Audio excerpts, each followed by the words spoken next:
ভাই শোনেন, সেনাবাহিনী যদি ৫ আগস্টের পরে দেশকে স্থিতিশীল না করতো, এই বাংলাদেশের রক্তের হোলি খেলা হইতো। বুঝতে পেরেছেন? এ ওরে মারতো, ও ওরে মারতো, ও এরে ভালো হইতো। এগুলো হয়তো বা কোনো ইউটিউবারের জন্য ভালো হতো, তাদের ভিডিও ব্যবসা ভালো হইতো, তাই না? এটা তো আমরা বুঝি কিছু কিছু। শুধুমাত্র কি সেনাবাহিনীর সেনা প্রধানের বিরুদ্ধে ষড়যন্ত্র করছে? শুধু সেনাপ্রধান, ওয়ানলি সেনাপ্রধান বলেন, তারা 25 থেকে 30 জন সেনা অফিসারের বিরুদ্ধে কথা বলতেছে। তো একটা বাহিনীর যদি হেড কমান্ডিং 25 থেকে 30 জন সেনা অফিসারের বিরুদ্ধে তারা যদি ঘুঁটি করে, তাহলে পুরো সেনাবাহিনী তো লড়ে যায়। তাহলে বাংলাদেশ কয়টা খুঁটির উপর দাঁড়ায় আছে?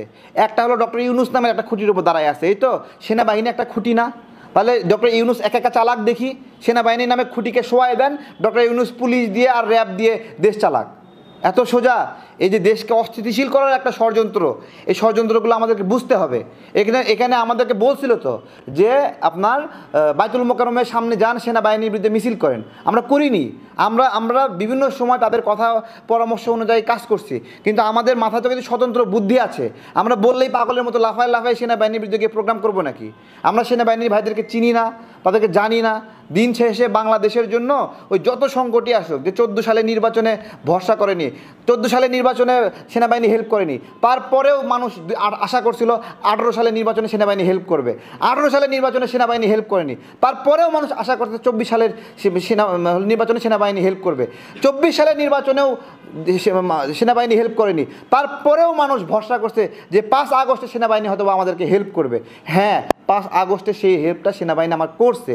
বাংলাদেশ সেনাবাহিনী বিভিন্ন সময় বিভিন্ন প্রেক্ষিতে রাজনৈতিক কারণে অনেক চাপে থেকে অনেক সিদ্ধান্ত নেয়নি, তারপরেও বাংলাদেশের মানুষ সেনাবাহিনীকেই বেশি বিশ্বাস করে, কোনো ইউটিউবারকে বিশ্বাস করবে না। এত সোজা না। এই বিশ্বাস, সেনাবাহিনীর প্রতি যে বিশ্বাস, এটা একদিনে তৈরি হয়নি, তিলে তিলে তিলে তিলে তৈরি হয়েছে। এই সেনাবাহিনী তো বাইরে থেকে ভাড়া করে আনা কেউ না। এই সেনাবাহিনী আমারই চাচাতো ভাই, আমারই মামাতো ভাই, আমারই খালাতো হবে, তারা বাংলাদেশের সন্তান। ওই ইচ্ছা করলেই তারা এখান থেকে বিদেশে চলে যাবে এইরকম না। তারা এই দেশেই আছে, এই দেশের হয়েই কাজ করবে, এই দেশেরই তারা চাকর, সার্ভিস দিচ্ছে, দেশের কামলা হিসেবে কাজ করতেছে।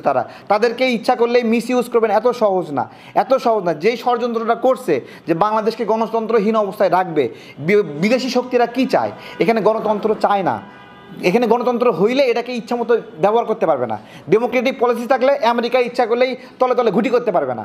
হ্যাঁ, পশ্চিমারা ইচ্ছা করলে ঘুঁটি করতে পারবে না, কারণ সংসদের কাছে দায়বদ্ধ হতে হয়, সংসদের কাছে থ্রো করতে হয়। এখন যেরকম ডক্টর ইউনূস নিজে রাজি হয়ে করিডোর দেওয়ার সিদ্ধান্ত নিছে, ওটা জাতীয় সংসদ এটা পারে না, ওটা হাসিনা দীর্ঘদিন করতে পারে নাই। হ্যাঁ, বন্ধ দিতে পারে না, চাইছে না সেটা পরের বিষয়, দিতে পারে নাই, কোনো দিন দিতে পারে নাই, কারণ পুরা সংসদ কখনো একমত হয় না দেশের বিরুদ্ধে। পুরা সংসদ কখনো বিক্রি হয় না। এতগুলো মানুষ একসাথে বিক্রি হওয়া, একসাথে কিনে নেওয়া এত বিষয় না। এতগুলো মানুষের বিবেক বিক্রি হয় না, কিন্তু যখন 5 জন 7 জন মানুষ সংখ্যা যত কম হয়, বিক্রি হওয়ার সম্ভাবনা তত বেড়ে যায়।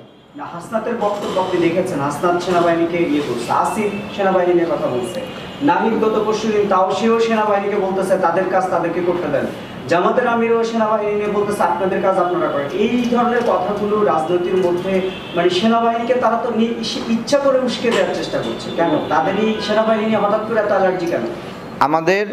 আমি বলতেছি শোনেন, বাংলাদেশ অস্থিতিশীলতা হলে ইউটিউবে ভিডিও থাকে, ইনকাম বেশি হয়, বুঝছেন? তাছাড়া ভিউ হয় না।